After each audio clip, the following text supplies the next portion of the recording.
მოგესალმებით მაყურებელს. ჩვენ პირველი შესაძლებლობა გვაქვს დებატებში მონაწილეობის ლელოს, იმიტომ რომ აქამდე არ ვიყავით წარმოდგენილი. მადლობა რომ გვიხარია რომ ვართ წარმოდგენილი ამ ფორმატში. კახა მოგილოცავთ თქვენ ესე იგი იუბილე, მე მიულოცავ დღეს ბავშვთა დაცვის საერთაშორისო დღეს ბავშვებს და განსაკუთრებულად დიუშენის სინდრომით დაავადებულ ბავშვებს, რომლებიც მათ მშობლებთან ერთად ამ დროის განმავლობაში დგანან კანცელარიასთან და პასუხს ვერ ეღირსნენ. არ გავაგრძელებ ამ საკითხს, ყველას გვესმის ამ თემის სიმძიმე ზოგადად, თუმცა ყველაფერი, რასაც აქ დღეს ვიტყვი, იქნება პირდაპირი უხეში სიმართლე, სტატისტიკა და ასე შემდეგ და კახას არა მხოლოდ როგორც მერს მივმართავ თბილისის მერს, არამედ როგორც გენერალურ მდივანს. ის არის ქართული ოცნების გენერალური მდივანი, მეორე კაცი პარტიაში, გავლენით, პოლიტიკური უფლებამოსილებით, წესდებით და ასე შემდეგ. ამიტომ პირადად კახაზეა მათ შორის ძალიან ბევრი დამოკიდებული, რომ ბავშვთა დაცვის დღეს დიუშენის სინდრომის ბავშვებს გაუჩნდეთ შესაძლებლობა იმისა, რომ ისინი გახდნენ ზრდასრულები და მათ გააგრძელონ სიცოცხლე, სიცოცხლის გახანგრძლივებას ითხოვენ. მე მგონია, რომ საზოგადოების სრული მხარდაჭერა იმაშიც გამოვლინდა, რამდენი მილიონი შეგროვდა სულ რაღაც ორდღიანი კამპანიის პირობებში. დაუბრუნდეთ თბილისის პრობლემებს. მე ამოწერე რამდენიმე მნიშვნელოვანი სპეციალურად რო არ შემეშალოს, ვიტყვი რა მდგომარეობაა ახლა დღეს თბილისში. 2017 წელი ავიღეთ. კახა თქვა, რომ მას ძირგამომპალი ავტობუსები დახვდა, მაგრამ ძირგამომპალი ავტობუსები წესით არ უნდა დახვედრო და ქართულ ოცნებას, იმიტომ რომ მანამდეც თავიანთი მერი ყავდათ დავით ნარმანია. 2017 წლიდან 2026 წლამდე გაიცა კახკალაძის მიერ 48658 სამშენებლო ნებართვა. 50000 სამშენებლო ნებართვა გაიცა. პარკინგი თითქმის არც ერთს არ გააჩნია, არც ერთი უსაფრთხოების ნორმა უმრავლესობაში დაცული არ არის. სამშენებლო ფართობი 50000 ნებართვის არის 41 მილიონ კვადრატულ მეტრზე მეტი. წარმოგიდგენთ მონაკო, სახელმწიფო მონაკო რო ავიღოთ, აი ამ ზომის სამშენებლო ნებართვები გაიცა 2017-დან 2026 წლამდე. უმძიმესი ტრაგედიები მოხდა სახელგვარებს არ ჩამოვთვლი, რა თქმა უნდა, ვაკის პარკში 13 წლის გოგონა დაიღუპა, წყნეთში 15 წლის ბიჭი ელექტროენერგიის დარტყმით. პარკში ვამბობ ამას, სადმე კი არა, სადღაც სახლში. რიყის დოქების ტერიტორიაზე 16 წლის ბიჭი დაიღუპა. ვისთვის შენდება ეს ქალაქი თუ ეს უსაფრთხოება დაცული არ არის? ჩემთვის წარმოუდგენელი და გაუგებარია. ბავშვთა შიმშილი, რომელიც არსებობს ამ ქვეყანაში და მათ შორის დედაქალაქშიც, ყოველი მესამე ბავშვი შიმშილობს ჩვენს ქვეყანაში. UNICEF-ის დასკვნა ამის თვალსაჩინო მაგალითია 35% ბავშვებისა ამბობს, რომ შიმშილს გარს მასწავლებლები ყვებიან ისტორიებს იმის შესახებ, როგორ კარგავენ ბავშვები გონებას სასწავლო პროცესის მიმდინარეობისას. რატო არის ეს კავშირში თბილისის მუნიციპალიტეტთან? ძალიან მარტივად. თბილისის მერიას შეუძლია, რომ უფასო კვება სკოლებში შემოიღოს მინიმალურად თუნდაც პირველიდან მეოთხე კლასამდე. მარტივი მაგალითი რო ავიღოთ. წალენჯიხა, სადაც ოპოზიციურმა უმრავლესობამ გაიმარჯვა, ჩვენ შევძელით ის, რომ შემოგვეტანა თუნდაც პირველკლასელებისთვის უფასო კვების პროექტი და მინდა გავახსენო, კახკალაძის მერობის პირობებში დღეს დედაქალაქს აქვს 2 მილიარდ 700 მილიონი ლარი ბიუჯეტი. 2 მილიარდ 700 მილიონი. წალენჯიხის მუნიციპალიტეტს აქვს 21 მილიონი.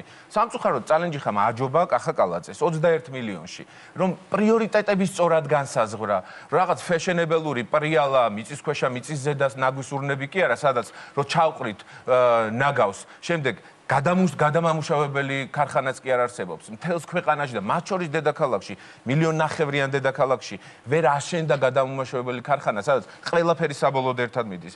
არაფერს ვამბობ იმაზე, რომ ბაღები, სკოლები განადგურებულია და ადამიანებს დიღმის მასივში 2 საჯარო სკოლა, 2 თუ 3 საჯარო სკოლა. კატასტროფა ხდება, ბაღები დაუმთავრებელია, გაძარცვეს ბაღები, მათ შორის აი კახაბერ გვანცელაძე, რომელიც სუსმა დააკავა, ხო? უმძიმესი დიდი ოდენობით ქთამი, კორუფცია, უბედურება, პარკირებას და ჯარიმებს რომ მივადგეთ. 2026 წლის იანვარ-აპრილში თბილისში პარკინგის ჯარიმიდან კახაკალაძემ 4 თვეში მხოლოდ 7 მილიონი ლარი ამოუღო თბილისელებს ჯიბიდან. 7 მილიონი ლარი ამოუღო. და უნდა ითქვას, ესეც გაძვირებულია. 165%-ით გაიზარდა ჯარიმების რაოდენობა ამ 4 თვეში. მაგალითისთვის რო შევხედოთ, 2017 წელს კალაძე გახდა თბილისის მერი. საპარკინგი ადგილების რაოდენობა საქსტატის მიხედვით დედაქალაქში 2018 წელს აღრიცხული იყო 22295 და 2023 წელს აღირიცხა ბოლოს რამდენი იყო, იცით? 27572. 4700-ით შემცირდა საპარკინგე სივრცეების რაოდენობა. მაშინ როცა 50000 ნებართვა გასცა კალაძემ და 4700-ით საპარკინგე ადგილების რაოდენობა შემცირდა. ანუ პარკინგის რაოდენობა მცირდება, ჯარიმების რაოდენობა იზრდება და ძარცვა თბილისელებისა კიდევ უფრო მეტი გამოდის. 2019 წლიდან 2026 წლამდე 4 მილიონი ქვით არის ამოარტყეს ჯარიმის თბილისელების წინააღმდეგ. 130 მილიონ ლარზე მეტი ამოღებული, გაძარცვულია თბილისელები 130 მილიონი ლარით. საპარკინგე ჯარიმებს გულისხმობ. რა გაიზარდა მაგალითად? აი რა ვამაყოფო კახი ამბობს, ხო? თბილისში პარკირების საფასურის გადახდის გარეშე ჯარიმა გაიზარდა 5-ჯერ. მისი მერობის პირობებში 5-ჯერ გაიზარდა. ველოსიპედის ბილიკზე 2-ჯერ, ტაქსის პარკირების ადგილზე 2-ჯერ, თბილისში ეს ყველაფერი გასაგებია ბატონო. ხო, მაგრამ ამაზეა საუბარი, რომ პარკირება თუ აკლდება რაოდენობა, როგორ შეიძლება ჯარიმა? ლოგიკა სად არის? რა ხდება? ნუ ბასლაინების და ამ მნიშვნელოვანი საზოგადოებრივი ტრანსპორტი უნიშნელოვანესი ხაზია და ნაწილობრივ მე ვიზიარებ იმ ხაზს, რომელიც გააჩნიათ, მაგრამ მეორე მხარე არ კეთდება არაფერი. ხაზები ვერ დახაზეს ბასლაინის და სამწუხაროდ, ანუ კახკალაძისთვის მერი როა, იმიტომ არსებობს ბასლაინები და შკოდებისთვის. ჩვენ ხო ხედავთ ამ ქალაქში ხო ცხოვრობთ, დავდივარ. მე არ დავდივარ ბასლაინზე, მაგრამ გვერდით ჩამიქროლებენ ყოველ დღე 100-ჯერ, 200-ჯერ შკოდები და ჩინოვნიკები. მხოლოდ მათთვის გაკეთდა ეს ყველაფერი. მე ვერ წარმომიდგენე რა ხდება. უფასო სასადილოების საკითხი. ავტობუსების გადაადგილდებიან იქ. უფასო, რა თქმა უნდა, ავტობუსების გადაადგილდებიან, მაგრამ ამაზეა საუბარი, რომ არა მხოლოდ ავტობუსებისთვის, არამედ ჩინოვნიკებისთვის არის. შკოდებისთვის და ჩინოვნიკებისთვის, მათ შორის კახისთვის. ქართული ოცნება და უფასო სასადილოების პოლიტიკა რო ავიღოთ. ბოლოს უფასო სასადილოების ულუფის ღირებულება გაიზარდა 2022 წელს რეზ. ლარი და 70 თეთრია გამოყოფილი. ოღონდ ამ ლარი და 70 თეთრიდან ესე იგი ლარი და 10 არის რეალური საკვები ულუფა, დანარჩენი არის იჯარა, ხელფასები და ასე შემდეგ.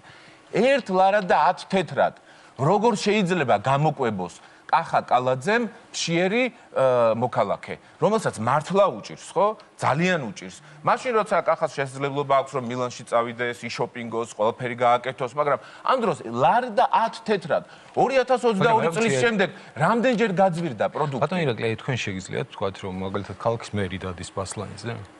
კი, შემიძლია ვთქვა, რომ დადის და იმედია თავადაც დაადასტურებს ამას, რომ ბასლაინით სარგებლობს კახა კალაძე.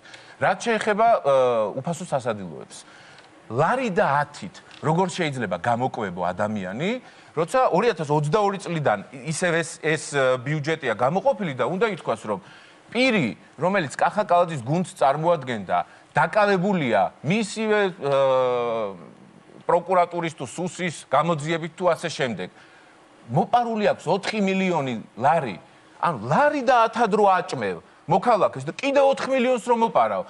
წარმოგიდგენიათ, რამდენად ღირსების შემლახავია, რომ ცალკე ძარცვო პარკინგების რაოდენობა შეამცირო, ძარცვო თბილისელები, მეორე მხარეს აქეთ აშიმშილო და რასაც სახელმწიფო მინიმალურზე მინიმალურს ღირსების შემლახავ დახმარებას გასცევს, იქაც ფული მოიპარო, ბაღებიდან ფული მოიპარო, ყველგან ფული მოიპარო. კახკალაძე გამოვიდა იტყვის, რომ მე არ მეხება ჩემს გუნდს, მაგრამ აი მნიშვნელოვანია რომ პასუხისმგებლობის აღება ლიდერს უნდა შეეძლოს, ლიდერობა ახსენა კახა კალაძემ. პასუხისმგებლობის გარეშე არ არსებობს ლიდერობა. მაშინ უნდა წავიდეს ადამიანი პოლიტიკიდან, გადადგეს, იყოს საჯარო მოხელე, რიგითი საჯარო მოხელე და არა პოლიტიკური ლიდერი, არა ქალაქის თავკაცი. გასაგები. დაადასტურდა ნახეთ მე გეტყვით, ყველა მაჩვენებელს გეტყვით. საქსტაც იზიარებს, საქსტაც მაჩვენებელს. მე ხო არ გიშლიდით ხელს. ამიტომ ეთილი ინებეთ და მომისმინეთ. ყველაფერზე მიიღებთ პასუხს. ზენდობით? გავაგრძელებ თუ შეიძლება. დიღმის მასივში რაღაც სკოლებზე ვსაუბრობთ. რამდენი სკოლაა იცით დიღმის მასივში? დიღომში. დიახ. თუნდაც დიღომში, დიახ. რამდენი სკოლაა? დიღომს რაც შეეხება. დიღომში რამდენი სკოლაა? დიღომს რაც შეეხება, აქტიურად მიდის სკოლების მიწების მოძიება, რომ იქ რა ვერ მოიძიეთ 14 წელია ხელისუფლებაში ხარ. ნახეთ, რამდენი სკოლა და რამდენი ბაღიც იქნა რეაბილიტირებული და აშენებული ახალი. თქვენ ერთი სიტყვა არ გითქვამთ წლების განმავლობაში, რომ ბაღები იყო გასხვისებული, ბაღები იყო დანგრეული და რა მდგომარეობაში. დიახ, ბაღები არის ნამდვილად აშენებული და დღევანდელი. კი, რა თქმა უნდა, აშენებულიც არის და რეაბილიტირებულიც არის და ეს პროცესი მოკლე მიმოხილვა უნდა გავაკეთო აქამდე ნათქვამის. პირველ რიგში ის რიცხვები, სტატისტიკა, რაც წარმოადგინე, ყველაფერი არის ქართული ოცნების სტატისტიკის დეპარტამენტის მონაცემები და ვერ იქნება ტყუილი. მაშინ თქვენი პასუხისმგებლობაა თუ არასწორად ითვლით რაღაცებს, მაგრამ მე მგონია რომ თქვენ საწინააღმდეგო და არ დათვლით. ყველაფერი საპარკინგი ადგილები, ნებართვები, ყველა ის სტატისტიკური მაჩვენებელი რაც წარმოადგინე. პირველ რიგში ბატონო ირაკლი დავასრულებ თუ შეიძლება არ გეჭრებოდით ძალიან დიდი ხანი გელოდებოდით რაც შეეხება სტუდია მონიტორს სტუდია მონიტორთან მიმართებაში არ ვიქნებოდით ცინიკური როგორც თქვენ იყავით იმიტომ რომ სტუდია მონიტორი იყო ის უმნიშვნელოვანესი საგამოძიებო სტუდია რომელიც რეზის ემახსოვრება დარწმუნებული ვარ რომელიც წინა ხელისუფლების დროს გმირულად აშუქებდა უამრავ საქმეს გმირულად მე მესმის რომ თქვენ მაშინ არადევნებდით სტუდია მონიტორის სიუჟეტებს, ჟურნალისტურ გამოძიებას თვალს, იმიტომ რომ წინა ხელისუფლების მხარდამჭერ კამპანიებში მონაწილეობდით, მათ შორის 7 ნოემბრის შემდეგ მიხეილ სააკაშვილის კამპანიაში. მაგრამ სტუდია მონიტორი მართლა საოცარი ჟურნალისტები, გმირები, რომლებიც დღეს თქვენზე მუშაობენ და თქვენზე აკეთებენ კორუფციაზე უზარმაზარ უმნიშვნელოვანეს მტკიცებულებებით აგებულ სიუჟეტებს და თავის დროზე აკეთებდნენ წინა ხელისუფლებაზე. რაც შეეხება ტვერელის ეკლესიას, გაქვთ ნანახი ტვერელის ეკლესია, ვერავინ ვერ დამაჯერებს სამყაროში, აი მინდა მოქალაქეებს ვთხოვო, რომ უბრალოდ დაგუგლოთ და ნახოთ ტვერელის ეკლესიას რა გაუკეთეს. ამოუშენეს კულტურულ მემკვიდრეობის ძეგლს მთაწმინდაზე უზარმაზარი რაღაცა კორპუსი, რომელშიც ისევ შესახდნენ თქვენი ჩინოვნიკები. თურმე ძალიან იაფად, ხო? არ არსებობს რაციონალური არგუმენტი, არც ბიზნესის განვითარება, არაფერი, რაც თქვენ მოგცემდათ იმის შესაძლებლობას, ხელი მოგეწერათ ტვერელის ეკლესიის ჩაბეტონებას. უბრალოდ არ არსებობს. იპოდრომზე ახსენეთ. იპოდრომზე როგორ გონიათ 7 ცათამბჯენის აშენება იპოდრომის იმ სატყეო ტერიტორიაზე, რომელიც ემიჯნება იპოდრომის იმ ოფიციალურ მოჭრილ ტერიტორიას კარგია ქალაქისთვის. მე ამას ვერ ლაგუნა ემიჯნება. იპოდრომი არ არის. არა, იპოდრომის ფორმალურად ემიჯნება, მაგრამ თავარი სატყეო ტერიტორიაა, აკახი, ესეც თავად კარგად იცი. ლაგუნა ვერესთან მიმართებაში 2 ცათამბჯენის აშენება იმ კვანძზე, სადაც ლაგუნა ვერე გმირთა მოედანზე სულ საცობში ვდგავართ. მეც ყველა უბედურება ხდება, ნუ წარმოუდგენელია.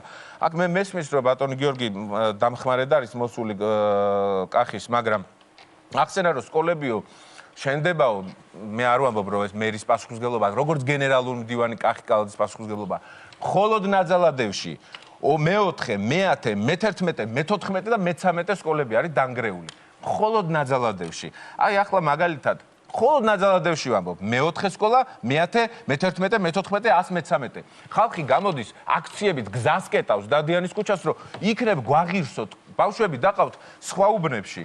მაგალითად გეტყვით, აი ხა ჩემი კოლეგა მეგობარი, საკრებულოს დეპუტატი ნიკა ჩერქეზიშვილმა მომწერა, რომ აი ამ ბაღებზე და სკოლებზე, უпростоრად სკოლებზე, რომლებიც დანგრეულია და სხვაგან უწევთ ტარება, თქვენ მუნიციპალურად სატენდერო ხელშეკრულებით იხდით ტრანსპორტირების თანხას. გამოაცხადეთ ტენდერის ღირებულება ზღვარი გქონდათ 3.754.759 ლარი. მერე მოიგო უკონკურენტოდ კომპანიამ და იმ კომპანიას რა თანხა ეწერათ, იცით სატენდერო დოკუმენტში? 3.754.759 ლარი. იგივე ლარში სატენდერო დოკუმენტაციაში ეს პირდაპირ შესყიდვა არ არის. პირდაპირ შესყიდვა არ არის, თავი არ მოიტყუოთ, ახლა და არც მოქალაქეებს არ მიაყენოთ შეურაცხყოფა. ამ ვითარებაში, როცა უზარმაზარ კორუფციულ რისკებზეა, თქვენთან არ მაქვს შეკითხვა უდიდეს პატივისცემით. შეკითხვა ამ კორუფციული ეჭვების პირობებში, რომელიც ცალსახაა და ნათელია, იმიტომ რომ მართლა წარმოუდგენელია, რომ რაციო არსებობდეს, არგუმენტი, ურბანული პოლიტიკის მტკიცებულ პრინციპები არსებობდეს იმისა, რომ მსგავსი ნებართვები გაიცეს. როგორი ნებართვები? აი როგორც მაგალითად ტვერელზე გაეცით. რა პრობლემებია ტვერელთან? რამე პრობლემება? კულტურული მემკვიდრეობის ძეგლი თაწმინდაზე ამოქოლეთ ბეტონით. გაუგონარი ვითარება, მართლა გაუგონარი. თქვენ არ გეპრობლემურებათ ტვერელის ეკლესია, რომ ჩააბეტონეთ? მართლა არ გეპრობლემ გინახავთ თვალით ტორელის ეკლესია? ან მანამდე, ან მერეც გინახავთ? წარმოუდგენელი ვითარება. ამიტომ ეს რაც ხდება ახლა ჩვენს ვითარებაში, არის მძიმე კორუფციული რისკების და ეჭვების შემცველი. ლარი-ლარში დაჯენილი სატენდერო შეთავაზებები, ნებართვები, რომელიც ეჭვებსაც იქ გაქცეული ხმალაძე, იქ 1.5 მილიონი სახლი, 100,000 ლარი რო გაქვს წელიწადში შემოსავალი, როგორ შეიძლება 1.5 მილიონი შემოსავალი მიიღო? და პირველი შეკითხვა კახი კალაძესთან. წავიკითხავთ ძალიან მოკლე ფრაზას ოქსფორდის ლექსიკონის თანახმად პოლიტიკური პასუხისმგებლობის განმარტება. პოლიტიკური პასუხისმგებლობა არის პოლიტიკოსებისა და თანამდებობების პირების ვალდებულება აგონ პასუხი საზოგადოებასა და ამომრჩევლის წინაშე თავიანთი გადაწყვეტილებების, ქმედებების ან მათი უმოქმედობის შემდეგ დამდგარი უარყოფითი შედეგებისთვის. ეს ნიშნავს მორალურ და პოლიტიკურ ანგარიშვალდებულებას, რომელიც ხშირად თანამდებობიდან გადადგომით ან პოსტის დატოვებით გამოიხატება. ოქსფორდის ლექსიკონი დარწმუნებული ვარ თქვენთვის ნაცნობი იქნება, თუმცა უნდა ვთქვათ და ვიგულისხმოთ ის, რომ აი ამ პირობებში, როცა ვარკეთილის მეტრო ამდენი წელია ვერ გაკეთა, კალაძის 9 წლიანი პერიოდში ვარკეთილის მეტრო ვერ გაკეთა, ავლაბარში ამდენი მილიონი ჩაიხარჯა და ნიაღვარი მოდიოდა, ხალხი შიგნით შეეფარა წვიმას და იქაც წვიმდა. უამრავი ამ მართლ ჩემი აზრით დანაშაულებრივი გადაწყვეტილებების პირობებში. იმ ტრაგედიებზე, რომელიც ჩამოთვალე სახელი გვარებს გარეშე 15 წლის, 13 წლის, 16 წლის ბავშვები, პასუხისმგებლობას არ გრძნობთ და არ ფიქრობთ, რომ ეს პოლიტიკური პასუხისმგებლობა ასაღებია. თქვენ ხართ ის თანამდებობის პირი, რომელსაც გეკუთვნით ფრაზა, ისეთი დრო დადგა, შვილზეც ვერ აიღებ პასუხისმგებლობას და ვინ დააყენა ეს დრო? მართლა ვკითხულობ, რიტორიკული შეკითხვა, ვინ დააყენა ეს დრო, როცა გეკითხებიან თქვენს ჩინოვნიკებზე, რომლებმაც კორუფციაში გაითქვეს სახელი, რატო ვერ იღებთ ამ პასუხისმგებლობას? არ შეგეშინდეთ, იმიტომ რომ პოლიტიკური პასუხისმგებლობის აღება ლიდერის მხრიდან არის ძალიან მნიშვნელოვანი.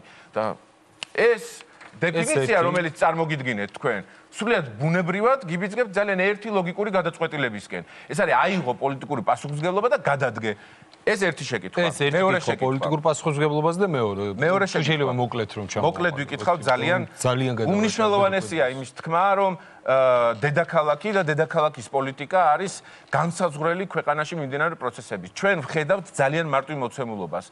დედაქალაქმა თბილისმა, რომელიც იყო ამიერკავკასიის ცენტრი 150 წლის წინაც და მას შემდეგაც ყოველთვის ბაქოს, აზერბაიჯანის, სომხეთის დამოუკიდებლობაც კი ჩვენთან გამოცხადდა, დღეს არის არაფერში აღარ წერია თქვენს პირობებში. ერევანმა წაიღო პირველობა. ერევანი არის დღეს ამიერკავკასიის ცენტრი, სადაც ჩადიან მათ შორის საერთაშორისო ფორუმები იმართება, გასულითი ლიდერები, ვინც ჩადის, ამერიკის შეერთებული შტატების სახელმწიფო დეპარტამენტი, ერევანში ჩადის, ყველა იქ ჩადის. ამ ვითარებაში მე ცოტა მეუხერხულება კიდეც და საყვედურებენ ზოგიერთი ჩემი კოლეგა, რომ რა დროს აი რაღაცა პარკინგზე საუბარია, როცა თქვენს ქალაქში დაასახიჩრეს ასობით ადამიანი. თქვენს ქალაქში არსებობს პოლიტპატიმრები. თქვენს ქალაქში საწამებელი მარშრუტკები ჰყავდათ, ავტობუსები, რუსთაველის გამზირზე, რომელიც ხანტენდერი გამოაცხადეთ და ჩაგივარდათ, საწამებელ ავტობუსებში აწამებდნენ ხალხს. თქვენს ქალაქში, სადაც სადარბაზოებთან ხვდებოდნენ ჟურნალისტებს, მოქალაქეებს, პოლიტიკოსებს და ცემდნენ და ფიზიკური ანგარიშწორების ქვეშ იყვნენ. ნახევარ თბილისს დაურეკეს და დედააგინეს, იმიტომ რომ აქციაზე იდგნენ. ეს ხო იყო ორგანიზებული. არც ამაზე არ გრძნობთ პასუხისმგებლობას, არც ამასთან პოლიტიკურ პასუხისმგებლობას. რა თქმა უნდა, იმიტომ რომ ეს რეალობა, რაშიც კალაძემ, როგორც ერთის მხრივ თბილისის მერმა, მეორეს მხრივ პარტიის გენერალურმა მდივანმა, არავის არ დაავიწყდეს ეს.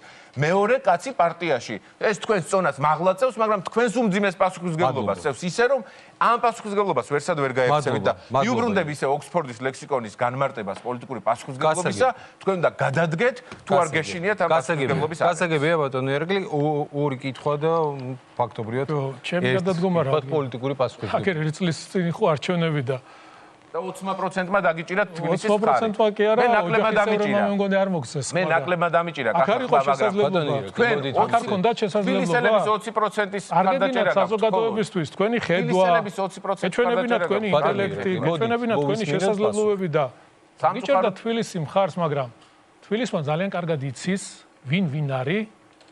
ვის რა შეუძლია ხშირად გახსენებენ სამწუხაროდ ვიციან ნამდვილად შესაბამისად ამოქალაქო აქტივისტი ვიყავი და დაგვრცინოდით რომ რა ტვერელის ეკლესია რაში განაღულებით ამას აკეთებდით ქუჩაში ვიდექი მაშინ თავის დროზეც ქუჩაში ვიდექი სანამ რაიმე წამომაძახებთ 2012 წელს და როგორც სტუდენტი ვაპროტესტებდი წინა ხელისუფლების არსებულ ვითარებას და მდგომარეობას მაგრამ როცა ტვერელთან ვიდექით და ამას ვაპროტესტებდით მაშინაც იგივე მოცემულობა ისევ დაგვრცინოდით ნარმანიაც დაგვრცინოდა როდის იმ უპასუხობითაც და ყველაფრით როგორც შეხება არ ქონია თან რას მელაპარაკები ტვერელის ეკლესია თქვენ ჩააბეტონეთ მარტო რიგითი ეკლესია კი არა მე რელიგიურ გრძნობებზე კი არ იმაშვები ეხლა თამაშობ კულტურული მემკვიდრეობის ძეგლია სულ რო ათეისტი იყოთ სულ რო სხვა რელიგიის წარმომადგენელი იყოთ კულტურული მემკვიდრეობის ძეგლია სახელმწიფო მოხელე ხართ სახელმწიფო მოხელე პოლიტიკური თანამდებობის პირი ხართ და ამაზე პასუხი არ გაგაჩნიათ მე იგივეს კითხულობთ თქვენ პოლიტიკურ პასუხისმგებლობაზე და დავაცადოთ პასუხისგაცემა თუ შეიძლება და შემდეგ გადავიდეთ კიდევ ერთხელ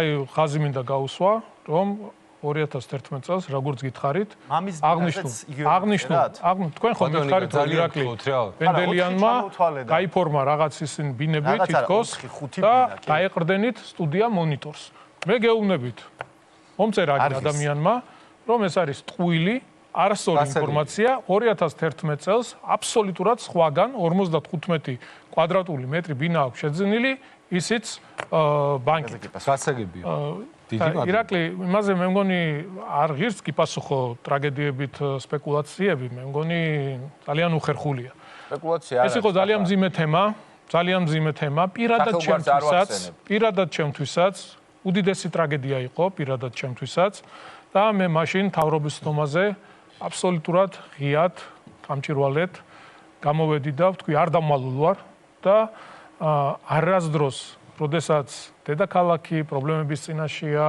არსებობს პრობლემები არასდროს გაურბივარ პრობლემებს არც მე არც ჩემი თანაგუნდელები ყოველთვის გამოვდივართ და საუბრობთ თუ რა მოცემულობაა და ვიღებთ პასუხისმგებლობას. ეს იყო ძალიან დიდი ტრაგედია და იყო კონკრეტული არ ვიცი ადამიანი ვისაც ჰქონდათ დანაშაული და მაშინ ვთქვი რომ ვერავინ გაბედავდა ვინმეზე ხელის დაფარებას ან ვინმეს დაჩაგვრას.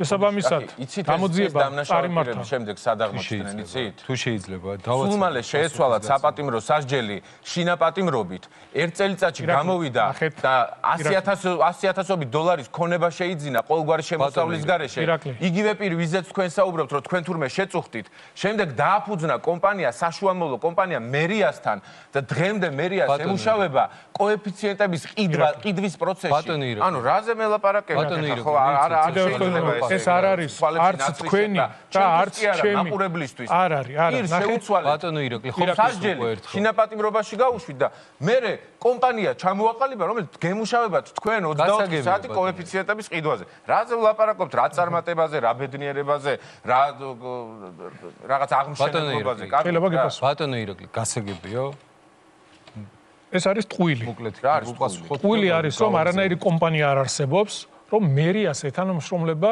კოეფიციენტების შესყიდვაზე. რა შეიძლება კოეფიციენტების შესყიდვაზე ეთანამშრომლება? არ იცნობთ როგორ ჩანს. არ იცნობთ. მაჩვენე ერთი კონკრეტული თვალებს ხუჭავთ ამ ყველაფერზე. მაჩვენე კონკრეტული ფაქტი მაჩვენე. კონკრეტული ფაქტი არის ის, რომ შეისწავლოთ იმ ადამიანის ერთი ციხიდან როგორ გამოუშვეს და გაუშვეს შინაპატიმრობაში და შემდეგ როგორ აქვს საშუალო კომპანია, რომელთაც ყიდულობს კოეფიციენტებს და ემსახურება კონკრეტულ ბიზნეს ინტერესებს.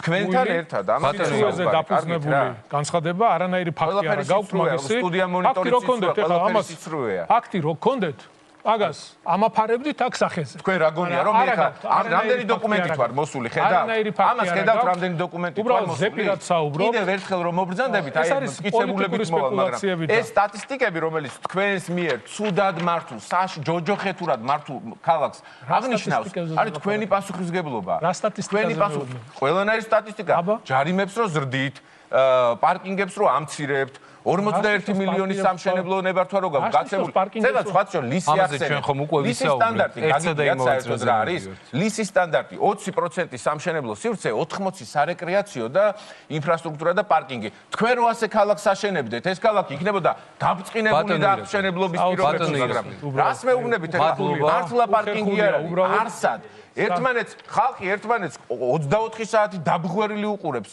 იმ საწოლებში. რა თქმა უნდა, ხო, ხშირად მოიხსენიებენ. გასაგებია, დებატები სხვა მონაწილეებიც ყავს.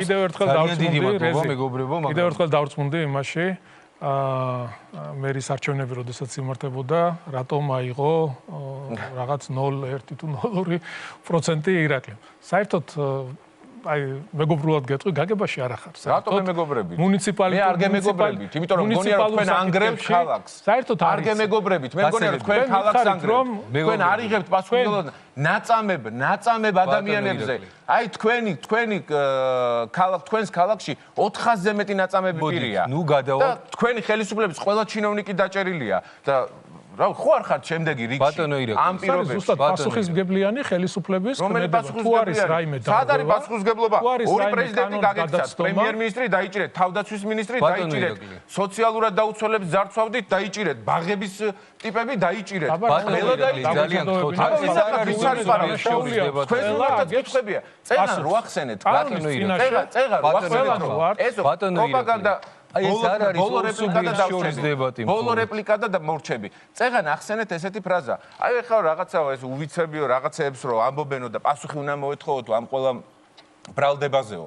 ანუ თავის დროზე მე რო ღარიბაშვილზე ვამბობდი რომ წარმოუდგენელია ის ფული საიდან აქვს ღარიბაშვილს აქ 6000 და 7000 ლარიანი შემოსავლის პირობებში წარმოუდგენელია ბურჭულაძე როგორ გამდიდდა ეს კანონი დღეს რაც აამუშავეთ სკროლვა სკრინვის დეპარტამენტი უკვე დაჭერილი გეყოლებოდით მაგრამ მე აღმოჩნდებოდა რომ თურმე მართალი ვიყავი მე რას მიპირებთ უკვე რომ დამიჭერთ დამაჯარი ღარიბაშვილი ხო აღმოჩნდა კორუფცია ყველაფერში მართლები ხო აღმოჩნდა სად არის ახლა სიმართლე და სამართლიანობა ეს პირობებში არსად ამიტომ უნდა სახში.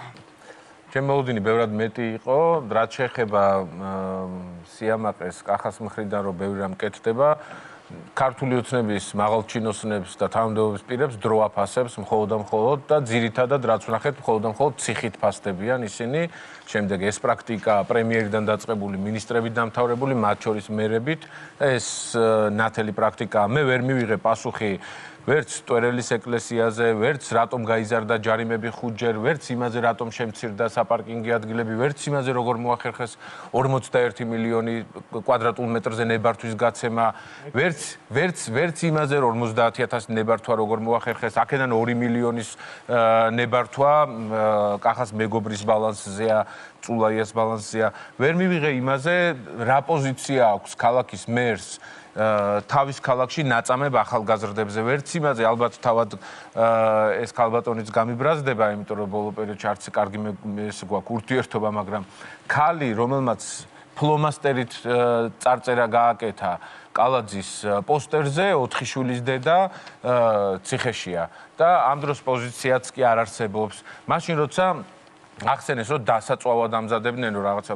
პოლიციელებს რომ სად არის ვინმე დაკავებული გყავთ ამ ბრალდებით 6 პოლიციელი დააკავეთ იქეთ 400-ის წამებისთვის და ისიც მხოლოდ მას შემდეგ რაც ჟურნალისტებმა თავად გამოიძიეს საკუთარ თავზე თავდამსხმელების ვინაობა სააშკაროზე გამოდა იძულებულები გახდით ამ უსამართლობას ამ უკანონობას ამ კორუფციულ სერიოზულ რისკებს ეჭვებს სიუჟეტებს საგამოძიებო სიუჟეტებს ჭირდება მხოლოდ პასუხისმგებლობის აღება. პასუხისმგებლობის აღება, როგორც წავიკითხეთ, ოქსფორდის ლექსიკონში არის ის, რომ ადამიანმა უნდა აიღოს სრული პოლიტიკური პასუხი, მორალური და პოლიტიკური, და ჩამოშორდეს ამ საქმიანობას. წეღან ახსენეთ ესეთი ფრაზა. ბოლო რეპლიკა, წეღან ახსენეთ ესეთი ფრაზა, სადაც თქვით, რომ ბასლაინშიო თუ დამინახავთო, მეო თანამდებობიდან გადავდგებიო და ბასლაინში გავლის გამო კი არ უნდა გადადგეთ. უნდა გადადგეთ იმის გამო, რაც ამ 9 წლის განმავლობაში, კალაძის 9 წლის განმავლობაში ამ ქალაქში მოხდა ტრაგედიები. მათ შორის პატარა ბავშვები დაიღუპნენ იმის გამო, რომ სადღაც ორმო არ იყო ამოვსებული, სადღაც ელექტროობა იყო ცუდად გაყვანილი, პარაპეტი რო ჩამოვარდა, რომელზეც 2 წლის წინ გაფრთხილებდნენ და ასე შემდეგ. ამაზე უნდა აიღოთ პასუხისმგებლობა. ეს არის ვაჟკაცური პოლიტიკური პასუხისმგებლობა, პასუხისმგებლიანი ნაბიჯი და რა ის რომ ბასლაინში თუ დამინახავთ გადავდგებიო. აქამდე უნდა გადამდგარიყავით, როცა ესეთი მძიმე შემთხვევები მოგივიდა ცუდი მენეჯმენტის პირობებში. მოგებოთ არჩევნები. გადამდგარი ვიყავი 2025 წელს. როგორც ირაკლი იღებდა არჩევნებში მონაწილეობას, ისე ვიღებდი მე და. კახი, მე მგონია გადადგომას ვერ მოასწრებთ. თქვენ როგორ გინდათ? მე მგონია გადადგომას ვერ მოწნება, მე კახაკალაძე ბიძინა ივანიშვილი არ ვარსებობდეთ საერთოდ და ამათ კონდეთ განაღდებული ყველაფერი. არჩევნები საერთოდ არ უნდა ტარდებოდეს. ჩვენ არა, ესენი უნდა იყვნენ ქართულ ხალხს ექნება განაღდებული ამ პირობებში. თქვენ გარეშე ყველაფერი კარგი. ამ ქვეყანაში ეროვნული. კარგად დაიმახსოვრეთ. ეს საზეპიროა თქვენთვის, რომ ამ ქვეყანაში წყვეტს ქართველი ხალხი. ვის ანდობს ქვეყნის ბედს? ვინ უნდა იყოს ქვეყნის ხელისუფლება? აწამებთ. დიდი მადლობა. მერიდან რამდენი თანამშრომელი გაუშვით. დაიმახსოვრეთ კარგად. ხელი მოაწერეს დეკლარაციას. მერიდან რამდენი თანამშრომელი გაუშვით, პროდასალურ დეკლარაციას ხელი მოაწერეთ და შემდეგ გამოხედა იამაპ. თავიდან იწყებს თქვენ დებატებს. დიდი მადლობა.